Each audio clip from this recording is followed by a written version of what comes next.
So my naam is Sean Chadsmith en ek speel van 'n Merwe in die film. Van 'n Merwe pas in die film, hy's deel van die ensemble groep en sy krag en sy dryf in die film is om inligting te kry. Want in daai tyd was daar nog nie social media en sulke goed nie. So hy probeer altyd soos al die nuus kry en dan kan hy vir die mense sê, hoorie, ek weet hierdie, ek weet daai. So dit is hy probeer altyd inpas. Maar hy pas nie eintlik in nie. Maar hy probeer reg gaan. Hierdie film punt 1 net vir my as 'n filmmaker en stuff is dit so 'n ongelooflike mooi film. Dit is baie mooi geskiet.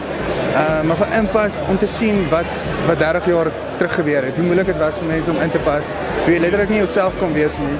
En ek voel net om vorentoe te gaan waar ons nou is. Ons het obviously baie ver vorentoe gekom waar ons nou is, maar net om nog verder te gaan met jy leer uit hulle foute uit. En so educate yourself. Gaan kyk hierdie film en sien wat daai tyd gebeur het. Dan gaan jy ook jou ouers, jou ooms, jou oupas almal meer verstaan. En party van hulle dink nog so bietjie soos dit. Nie almal nie, maar daar is nog van hulle so en dan struikel ons met hulle. Ons verstaan nie lekker wat ons ouers doen en so nie.